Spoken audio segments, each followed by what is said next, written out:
A reply to the articles published by the Mahatma in the Harijan by Dr. B.R. Ambedkar. I appreciate greatly the honor done to me by the Mahatma in taking notice in his Harijan of the speech on caste which I had prepared for the Jat Paat Todak Mandal. From a perusal of his review of my speech, it is clear that the Mahatma completely dissents from the views I have expressed on the subject of caste. I am not in the habit of entering into controversy with my opponents unless there are special reasons which compel me to act otherwise. Had my opponent been some mean and obscure person, I would not have pursued him. But my opponent, being the Mahatma himself, I feel I must attempt to meet the case to the contrary which he has sought to put forth. While I appreciate the honor he has done to me, I must confess to a sense of surprise on finding that of all people, the Mahatma should accuse me of a desire to seek publicity, as he seems to do when he suggests that in publishing the undelivered speech, my object was to see that I was not forgotten. Whatever the Mahatma may choose to say, my object in publishing the speech was to provoke the Hindus to think and to take stock of their position. I have never hankered for publicity, and if I may say so, I have more of it than I wish or need. But supposing it was out of the motive of gaining publicity that I printed the speech, who could cast a stone at me? Surely not those who, like the Mahatma, live in glass houses. Motive apart, what has the Mahatma to say on the question raised by me in the speech? First of all, anyone who reads my speech will realize that the Mahatma has entirely missed the issues raised by me, and that the issues he has raised are not the issues that arise out of what he is pleased to call my indictment of the Hindus. The principal points which I have tried to make out in my speech may be catalogued as follows. That caste has ruined the Hindus. That the reorganization of the Hindu society on the basis of Chaturvarnya is impossible because the Varna Vyavastha is like a leaky pot or like a man running at the nose. It is incapable of sustaining itself by its own virtue and has an inherent tendency to degenerate into a caste system unless there is a legal sanction behind it which can be enforced against everyone transgressing his Varna. That the reorganization of the Hindu society on the basis of Chaturvarnya would be harmful because the effect of the Varna Vyavastha would be to degrade the masses by denying them opportunity to acquire knowledge and to emasculate them by denying them the right to be armed. That the Hindu society must be reorganized on a religious basis which would recognize the principles of liberty, equality, and fraternity. That, in order to achieve this object, the sense of religious sanctity behind caste and Varna must be destroyed. That the sanctity of caste and Varna can be destroyed only by discarding the divine authority of the Shastras. It will be noticed that the questions raised by the Mahatma are absolutely beside the point and show that the main argument of the speech was lost upon him. Let me examine the substance of the points made by the Mahatma. The first point made by the Mahatma is that the texts cited by me are not authentic. I confess I am no authority on this matter, but I should like to state that the texts cited by me are all taken from the writings of the late Mr. Tilak, who was a recognized authority on the Sanskrit language and on the Hindu Shastras. His second point is that these Shastras should be interpreted not by the learned but by the saints, and that as the saints have understood them, the Shastras do not support caste and untouchability. As regards the first point, what I would like to ask the Mahatma is, what does it avail to anyone if the texts are interpolations and if they have been differently interpreted by the saints? The masses do not make any distinction between texts which are genuine and texts which are interpolations. The masses do not know what the texts are. They are too illiterate to know the contents of the Shastras. They have believed what they have been told, and what they have been told is that the Shastras do enjoin as a religious duty the observance of caste and untouchability. With regard to the saints, one must admit that howsoever different and elevating their teachings may have been, as compared to those of the merely learned, they have been lamentably ineffective. They have been ineffective for two reasons. Firstly, None of the saints ever attacked the caste system. On the contrary, they were staunch believers in the system of castes. Most of them lived and died as members of the castes to which they respectively belonged. So passionately attached was Jnandev to his status as a Brahmin that when the Brahmins of Paitan would not admit him to their fold, he moved heaven and earth to get his status as a Brahmin recognized by the Brahmin fraternity. And even the saint Eknath, who now figures in the film Dharmatma as a hero for having shown the courage to touch the untouchables and dine with them, did so not because he was opposed to caste and untouchability, but because he felt that the pollution caused thereby could be washed away by a bath in the sacred waters of the river Ganges. अंत्यज्याचा विटाळ ज्यासी Ganga स्नाने शुद्धत्व त्याशी एकनाथी भागवत 28 ओ 191. The saints have never, according to my study, carried on a campaign against caste and untouchability. They were not concerned with the struggle between men. They were concerned with the relation between man and God. They did not preach that all men were equal. They preached that all men were equal in the eyes of God. A very different and a very innocuous proposition which nobody can find difficult to preach or dangerous to believe in.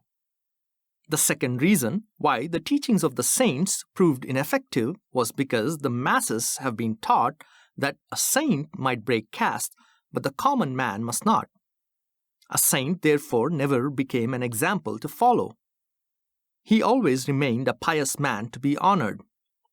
That the masses have remained staunch believers in caste and untouchability shows that the pious lives and noble sermons of the saints have had no effect on their life and conduct as against the teachings of the Shastras. Thus, it can be a matter of no consolation that there were saints, or that there is a Mahatma who understands the Shastras differently from the learned few or ignorant many. That the masses hold a different view of the Shastras is a fact which should and must be reckoned with. How that is to be dealt with, except by denouncing the authority of the Shastras which continue to govern their conduct, is a question which the Mahatma has not considered. But whatever plan the Mahatma puts forth as an effective means to free the masses from the teachings of the Shastras, he must accept that the pious life led by one good Samaritan may be very elevating to himself, but in India, with the attitude the common man has to saints and to Mahatmas, to honor but not to follow, one cannot make much out of it. The third point made by the Mahatma is that a religion professed by Chaitanya, Jnandev, Tukaram, Tiruvalluvar, Ramakrishna Paramahamsa, etc. cannot be devoid of merit as is made out by me, and that a religion has to be judged not by its worst specimens but by the best it might have produced. I agree with every word of this statement, but I do not quite understand what the Mahatma wishes to prove thereby. That religion should be judged not by its worst specimens but by its best is true enough, but does it dispose of the matter? I say it does not. The question still remains, why the worst number so many and the best so few? To my mind, there are two conceivable answers to this question. That the worst, by reason of some original perversity of theirs, are morally uneducable and are therefore incapable of making the remotest approach to the religious ideal, or that the religious ideal is a wholly wrong ideal which has given a wrong moral twist to the lives of the many, and that the best have become best in spite of the wrong ideal, in fact, by giving to the wrong twist a turn in the right direction. Of these two explanations, I am not prepared to accept the first, and I am sure that even the Mahatma will not insist upon the contrary. To my mind, the second is the only logical and reasonable explanation, unless the Mahatma has a third alternative to explain why the worst are so many and the best so few. If the second is the only explanation, then obviously the argument of the Mahatma that a religion should be judged by its best followers carries us nowhere except to pity the lot of the many who have gone wrong because they have been made to worship the wrong ideals. The argument of the Mahatma that Hinduism would be tolerable if only many were to follow the example of the saints is fallacious for another reason. In this connection, see the illuminating article on morality and the social structure by Mr. H. N. Brailsford in the Orient Path for April 1936.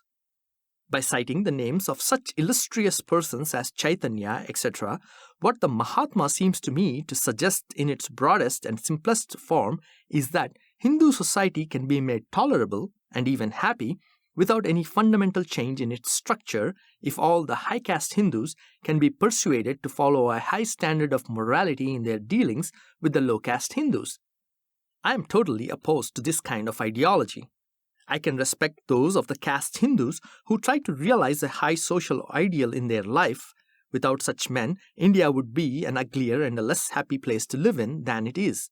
But nonetheless, anyone who relies on an attempt to turn the members of the caste Hindus into better men by improving their personal character is, in my judgment, wasting his energy and hugging an illusion. Can personal character make the maker of armaments a good man? That is, a man who will sell shells that will not burst and gas that will not poison?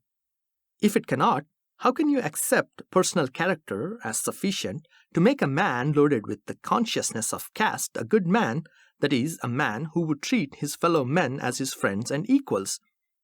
To be true to himself, he must deal with his fellow man either as a superior or inferior, according as the case may be, at any rate differently from his own caste fellows. He can never be expected to deal with his fellow men as his kinsmen and equals. As a matter of fact, a Hindu does treat all those who are not of his caste as though they were aliens who could be discriminated against with impunity and against whom any fraud or trick may be practiced without shame. This is to say that there can be a better or a worse Hindu, but a good Hindu there cannot be. This is so not because there is anything wrong with his personal character. In fact, what is wrong is the entire basis of his relationship to his fellows. The best of men cannot be moral if the basis of relationship between them and their fellows is fundamentally a wrong relationship. To a slave, his master may be better or worse, but there cannot be a good master. A good man cannot be a master, and a master cannot be a good man. The same applies to the relationship between high caste and low caste. To a low caste man, a high caste man can be better or worse as compared to other high caste men. A high caste man cannot be a good man insofar as he must have a low caste man to distinguish him as a high caste man. It cannot be good to a low caste man to be conscious that there is a high caste man above him. I have argued in my speech that a society based on Varna or caste is a society which is based on a wrong relationship. I had hoped that the Mahatma would attempt to demolish my argument, but instead of doing that, he has merely reiterated his belief in Chaturvarnya without disclosing the ground on which it is based. Does the Mahatma practice what he preaches? One does not like to make personal reference in an argument which is general in its application. But when one preaches a doctrine and holds it as a dogma, there is a curiosity to know how far he practices what he preaches. It may be that his failure to practice is due to the ideal being too high to be attainable. It may be that his failure to practice is due to the innate hypocrisy of the man. In any case, he exposes his conduct to examination, and I must not be blamed if I ask, how far has the Mahatma attempted to realize his ideal in his own case? The Mahatma is a Baniya by birth. His ancestors had abandoned trading in favor of ministership, which is a calling of the Brahmins. In his own life, before he became a Mahatma, when the occasion came for him to choose his career, he preferred law to a merchant's scales. On abandoning law, he became half saint and half politician. He has never touched trading, which is his ancestral calling. His youngest son, I take one who is a faithful follower of his father, was born a Vaishya, has married a Brahmin's daughter, and has chosen to serve a newspaper magnate. The Mahatma is not known to have condemned him for not following his ancestral calling. It may be wrong and uncharitable to judge an ideal by its worst specimens, but surely the Mahatma as a specimen has no better. And if he even fails to realize the ideal, then the ideal must be an impossible ideal, quite opposed to the practical instincts of man. Students of Carlyle know that he often spoke on a subject before he thought about it. I wonder whether such has not been the case with the Mahatma in regard to the subject matter of caste. Otherwise, certain questions which occur to me would not have escaped him. When can a calling be deemed to have become an ancestral calling so as to make it binding on a man? Must a man follow his ancestral calling even if it does not suit his capacities, even when it has ceased to be profitable? Must a man live by his ancestral calling even if he finds it to be immoral? If everyone must pursue his ancestral calling, then it must follow that a man must continue to be a pimp because his grandfather was a pimp, and a woman must continue to be a prostitute because her grandmother was a prostitute. Is the Mahatma prepared to accept the logical conclusion of his doctrine? To me, his ideal of following one's ancestral calling is not only an impossible and impractical ideal, but it is also morally an indefensible ideal. The Mahatma sees great virtue in a Brahmin remaining a Brahmin all his life. Leaving aside the fact there are many Brahmins who do not like to remain Brahmins all their lives, what can we say about those Brahmins who have clung to their ancestral calling of priesthood? Do they do so from any faith in the virtue of the principle of ancestral calling, or do they do so from motives of filthy lucre?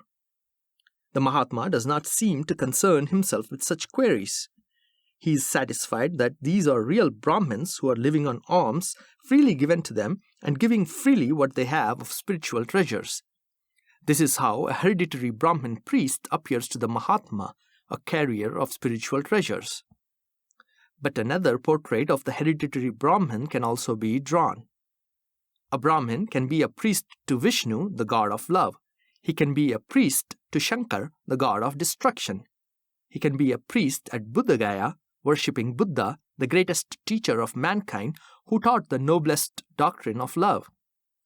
He can also be a priest to Kali, the goddess who must have a daily sacrifice of an animal to satisfy her thirst for blood. He will be a priest of the temple of Rama, the Kshatriya god. He will also be a priest of the temple of Parshuram, the god who took on an avatar to destroy the Kshatriyas. He can be a priest to Brahma, the creator of the world. He can be a priest to Pir, whose god Allah will not brook the claim of Brahma to share his spiritual dominion over the world. No one can say that this is a picture which is not true to life. If this is a true picture, one does not know what to say of this capacity to bear loyalties to gods and goddesses whose attributes are so antagonistic that no honest man can be a devotee to all of them. The Hindus rely upon this extraordinary phenomenon as evidence of the greatest virtue of their religion, namely its Catholicity, its spirit of toleration. As against this facile view, it can be urged that what is described as toleration and Catholicity may be really nothing more creditable than indifference or flaccid latitudinarianism. These two attitudes are hard to distinguish in their outer seeming, but they are so vitally unlike in their real quality that no one who examines them closely can mistake one for the other. That a man is ready to render homage to many gods and goddesses may be cited as evidence of his tolerant spirit, but can it not also be evidence of an insincerity born of a desire to serve the times? I am sure that this toleration is merely insincerity. If this view is well founded, one may ask what spiritual treasure can there be within a person who is ready to be a priest and a devotee to any deity which it serves his purpose to worship and to adore. Not only must such a person be deemed to be bankrupt of all spiritual treasures, but for him to practice so elevating a profession as that of a priest simply because it is ancestral, without faith, without belief, merely as a mechanical process handed down from father to son, is not a conservation of virtue, it is really the prostitution of a noble profession which is no other than the service of religion. Why does the Mahatma cling to the theory of everyone following his or her ancestral calling? He gives his reasons nowhere. But there must be some reason, although he does not care to avow it. Years ago, writing on caste versus class in his Young India, he argued that the caste system was better than a class system on the ground that caste was the best possible adjustment for social stability. If that be the reason why Mahatma clings to the theory of everyone following his or her ancestral calling, then he is clinging to a false view of social life. Everybody wants social stability, and some adjustment must be made in the relationship between individuals and classes in order that stability may be had. But two things I am sure nobody wants. One thing nobody wants is a static relationship, something that is unalterable, something that is fixed for all times. Stability is wanted, but not at the cost of change when change is imperative. The second thing nobody wants is mere adjustment. Adjustment is wanted, but not at the sacrifice of social justice. Can it be said that the adjustment of social relationships on the basis of caste, that is, on the basis of each to his hereditary calling, avoids these two evils? I am convinced that it does not. Far from being the best possible adjustment, I have no doubt that it is of the worst possible kind inasmuch as it offends against both the canons of social adjustment, namely, fluidity and equity. Some might think that the Mahatma has made much progress inasmuch as he now only believes in Varna and does not believe in caste. It is true that there was a time when the Mahatma was a full-blooded and a blue-blooded Sanatani Hindu. He believed in the Vedas, the Upanishads, the Puranas, and all that goes by the name of Hindu scriptures, and therefore in avatars and rebirth. He believed in caste and defended it with the vigor of the orthodox. He condemned the cry for interdining, interdrinking, and intermarrying, and argued that restraints about interdining to a great extent help the cultivation of willpower and the conservation of a certain social virtue. It is good that he has repudiated this sanctimonious nonsense and admitted that caste is harmful both to spiritual and national growth. And maybe his son's marriage outside his caste has had something to do with this change of view. But has the Mahatma really progressed? What is the nature of the Varna for which the Mahatma stands? Is it the Vedic conception, as commonly understood and preached by Swami Dayananda Saraswati and his followers, the Arya Samajists? The essence of the Vedic conception of Varna is the pursuit of a calling which is appropriate to one's natural aptitude. The essence of the Mahatma's conception of Varna is the pursuit of one's ancestral calling irrespective of natural aptitude. What is the difference between caste and Varna as understood by the Mahatma? I find none. As defined by the Mahatma, Varna becomes merely a different name for caste for the simple reason that it is the same in essence, namely, pursuit of one's ancestral calling. Far from making progress, the Mahatma has suffered retrogression. By putting this interpretation upon the Vedic conception of Varna, he has really made ridiculous what was sublime. While I reject the Vedic Varnavyavastha for reasons given in the speech, I must admit that the Vedic theory of Varna, as interpreted by Swami Dayanand and some others, is a sensible and an inoffensive thing. It did not admit birth as a determining factor in fixing the place of an individual in society. It only recognized worth. The Mahatma's view of Varna not only makes nonsense of the Vedic Varna, but it makes it an abominable thing. Varna and caste are two very different concepts. Varna is based on the principle of each according to his worth, while caste is based on the principle of each according to his birth. The two are as distinct as chalk is from cheese. In fact, there is an antithesis between the two. If the Mahatma believes, as he does, in everyone following his or her ancestral calling, then most certainly he is advocating the caste system. In calling it the Varna system, he is not only guilty of terminological inexactitude, but he is causing confusion, worse, confounded. I am sure that all his confusion is due to the fact that the Mahatma has no definite and clear conception as to what is Varna and what is caste, and as to the necessity of either for the conservation of Hinduism. He has said, and one hopes that he will not find some mystic reason to change his view, that caste is not the essence of Hinduism. Does he regard Varna as the essence of Hinduism? One cannot as yet give any categorical answer. Readers of his article on Dr. Ambedkar's indictment will answer no. In that article, he does not say that the dogma of Varna is an essential part of the creed of Hinduism. Far from making Varna the essence of Hinduism, he says the essence of Hinduism is contained in its enunciation of one and only one God as truth and its bold acceptance of ahimsa as the law of the human family. But readers of his article in reply to Mr. Santram will say yes. In that article, he says, how can a Muslim remain one if he rejects the Quran? Or a Christian remain Christian if he rejects the Bible? If caste and Varna are convertible terms, and if Varna is an integral part of the Shastras which define Hinduism, I do not know how a person who rejects caste, that is Varna, can call himself a Hindu. Why this prevarication? Why does the Mahatma hedge? Whom does he want to please? Has the saint failed to sense the truth, or does the politician stand in the way of the saint? The real reason why the Mahatma is suffering from this confusion is probably to be traced to two sources. The first is the temperament of the Mahatma. He has in almost everything the simplicity of the child, with the child's capacity for self-deception. Like a child, he can believe in anything he wants to believe in. We must therefore wait till such time as it pleases the Mahatma to abandon his faith in Varna, as it has pleased him to abandon his faith in caste. The second source of confusion is the double role which the Mahatma wants to play, of a Mahatma and a politician. As a Mahatma, he may be trying to spiritualize politics. Whether he has succeeded in it or not, politics have certainly commercialized him.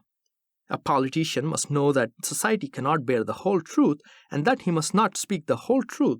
If he is speaking the whole truth, it is bad for his politics. The reason why the Mahatma is always supporting caste and Varna is because he is afraid that if he opposed them, he would lose his place in politics.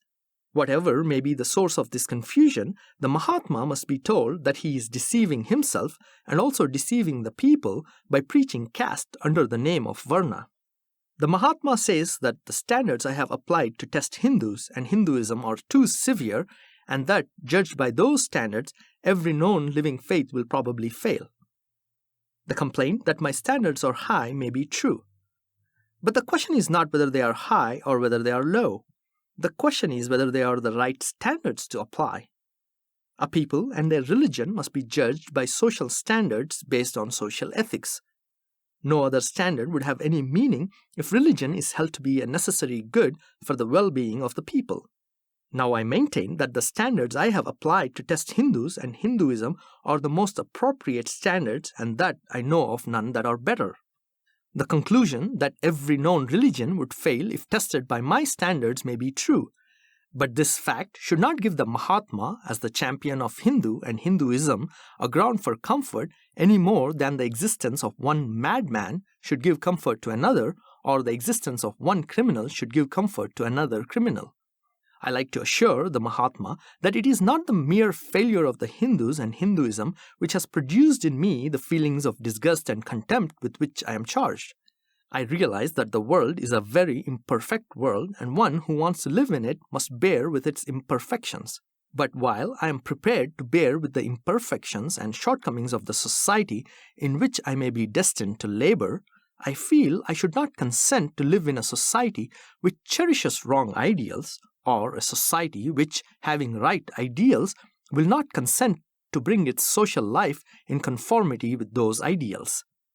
If I am disgusted with Hindus and Hinduism, it is because I am convinced that they cherish wrong ideals and live a wrong social life.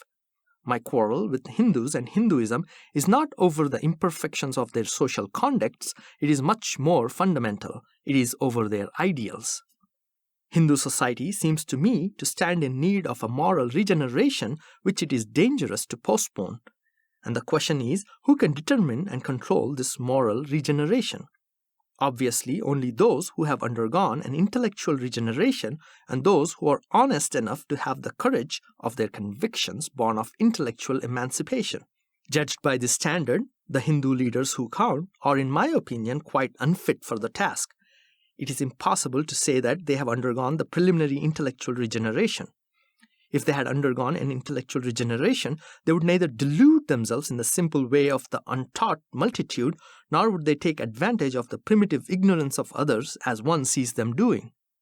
Notwithstanding the crumbling state of Hindu society, these leaders will nevertheless unblushingly appeal to ideals of the past which have in every way ceased to have any connection with the present, which, however suitable they might have been in the days of their origin, have now become a warning rather than a guide. They still have a mystic respect for the earlier forms which make them disinclined, nay, opposed to any examination of the foundation of their society. The Hindu masses are, of course, incredibly heedless in the formation of their beliefs, but so are the Hindu leaders. And what is worse is that these Hindu leaders become filled with an illicit passion for their beliefs when anyone proposes to rob them of their companionship. The Mahatma is no exception. The Mahatma appears not to believe in thinking. He prefers to follow the saints. Like a conservative with his reverence for consecrated notions, he is afraid that if he once starts thinking, many ideals and institutions to which he clings will be doomed. One must sympathize with him, for every act of independent thinking puts some portion of apparently stable world in peril. But it is equally true that dependence on saints cannot lead us to know the truth. The saints are, after all, only human beings, and as Lord Bellflower said, the human mind is no more a truth-finding apparatus than the snout of a pig.